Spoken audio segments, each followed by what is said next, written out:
जो है जुड़वा बच्चा जन्म लिया और जुड़वा बच्चा जन्म लेने के बाद उनके द्वारा बोला गया महिला जो नर्स थी कि एक यूनिट ब्लड की व्यवस्था कीजिए। ब्लड भी इन लोग व्यवस्था कर लिए। ब्लड व्यवस्था करके जैसे आ रहा है ओकरा से पहले यहाँ मरीज जो है मर चुका है और इन लोग को परसेंट को गार्जियन को भी नहीं बताया गया कि मैंने मरीज मर चुका है। और यहाँ कोई डॉक्टर है न महिला कोई डॉक्टर है और न डीएस है न सीएस है, सब यहाँ से भाग गए छोड़ के। इन लोग के जानकारी के बावजूद भी यहाँ जो है सरकारी हॉस्पिटल में एकदम लचर व्यवस्था है। डीएस और सीएस दोनों के यहाँ से सस्पेंड बर्खास्त किया जाए और नहीं तो हम लोग आंदोलन करेंगे और जो मरीज मरा है उसका प्रयोजन के उचित मुआवजा दिलाने का काम करें, तभी हम लोग मानेंगे और नहीं तो नहीं मानेंगे। मेरा नाम सुमेर पासवान हुआ। सदर अस्पताल में लापरवाही से गई प्रसूता की जान, परिजनों ने लगाया डॉक्टरों पर गंभीर आरोप। गढ़वा सदर अस्पताल गायनी विभाग में एक बार फिर मानवता को शर्मसार करने वाली घटना सामने आई है। मेराल प्रखंड अंतर्गत पचफेड़ी गांव की 25 वर्षीय गीता देवी की मौत प्रसव के तुरंत बाद इलाज में लापरवाही के कारण हो गई। परिजनों का आरोप है कि अस्पताल में न डॉक्टर मौजूद थे और न ही प्रसव के लिए पर्याप्त व्यवस्था। शनिवार को दोपहर 12 बजे गीता देवी को प्रसव पीड़ा के बाद सदर अस्पताल लाया गया था। नर्सों ने उसे भर्ती तो कर लिया, लेकिन उस समय गायनी विभाग में कोई डॉक्टर मौजूद नहीं था। दोपहर 1:30 बजे गीता देवी ने जुड़वा बच्चों को जन्म दिया। इसके कुछ देर बाद ही उसकी हालत बिगड़ने लगी। परिजन इलाज के लिए डॉक्टरों की तलाश करते रहे, लेकिन कोई भी चिकित्सक मौके पर नहीं पहुंचा।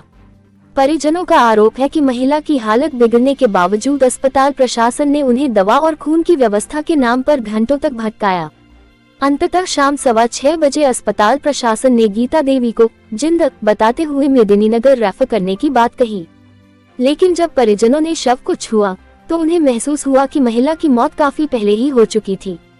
इस घटना के बाद परिजनों में आक्रोश फैल गया। उन्होंने शव को अस्पताल परिसर से उठाने से इनकार कर दिया और घंटों तक प्रदर्शन किया। मृतका के परिजनों ने अस्पताल की उपाधीक्षक डॉक्टर हरेंद्र महतो समेत महिला चिकित्सकों पर गंभीर लापरवाही का आरोप लगाया है। वहीं समाजसेवी सोनू सिंह भी मौके पर पहुंचे और पीड़ित परिवार को समर्थन देते हुए मामले की उच्च स्तरीय जांच और दोषियों पर कड़ी कार्रवाई की मांग की। ये घटना जिले की स्वास्थ्य व्यवस्था पर गंभीर सवाल खड़े करती है। क्या सरकारी अस्पतालों में अब भी मरीजों की जान यूं ही लापरवाही की भेंट चढ़ती रहेगी? घटना की सूचना मिलने पर एडीओ संजय पांडे सदर अस्पताल पहुंचे और घटना की जानकारी लिया। साथ ही मरीज के परिजनों को आश्वासन दिया कि घटना की गंभीरता से जांच कराया जाएगा। दोषी पाए जाने पर उनके विरुद्ध कड़ी से कड़ी कार्रवाई की जाएगी। परसेंट को गार्जियन को भी नहीं बताया गया। भर्ती कराए थे और जहां तक हमको जानकारी मिल पा रही है कि कोई भी किसी भी महिला चिकित्सक ने तो उसका इलाज नहीं किया।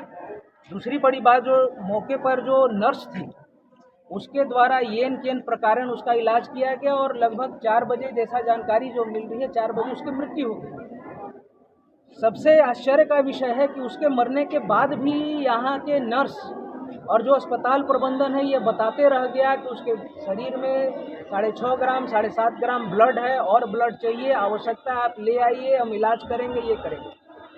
2 उसके बच्चे जो है सुरक्षित होते हैं, माँ की हालत बिगड़ती है, लेकिन फिर भी परिजन को सही जानकारी नहीं दी जाती है। अंततः उस महिला की मृत्यु हो जाती है, जो कि जानकारी है और आधिकारिक रूप से अभी तक चिकित्सक के द्वारा यह पुष्टि नहीं की गई है कि उसकी मृत्यु हो गई है।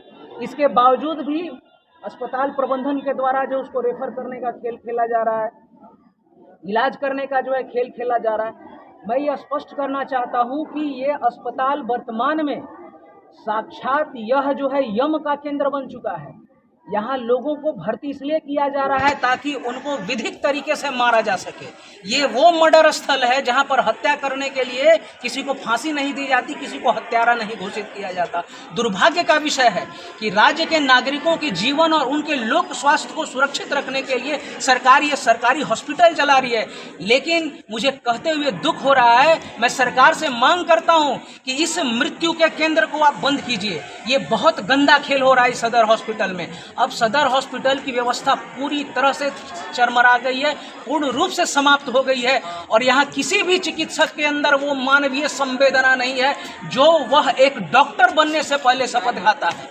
इन लोगों को केवल अपने निजी चिकित्सालय और निजी प्रैक्टिस से मतलब है। महिला डॉक्टर जो गायनिक हैं वो जरूरी नहीं समझते कि प्रसव के लिए उनको आना चाहिए, किसी जिंदगी के वंश को बचाना चाहिए। उनको समझ में नहीं आ रहा है कि जिंदगी का मोल क्या है और सिर्फ मात्र वो लोग खाना पूर्ति कर रहे हैं। निश्चित रूप से ये घटना दुर्भाग्यपूर्ण और विभत्स है और इन चिकित्सकों को और अस्पताल प्रबंधन को हत्यारा कहना किसी भी परिस्थिति में गलत नहीं होगा।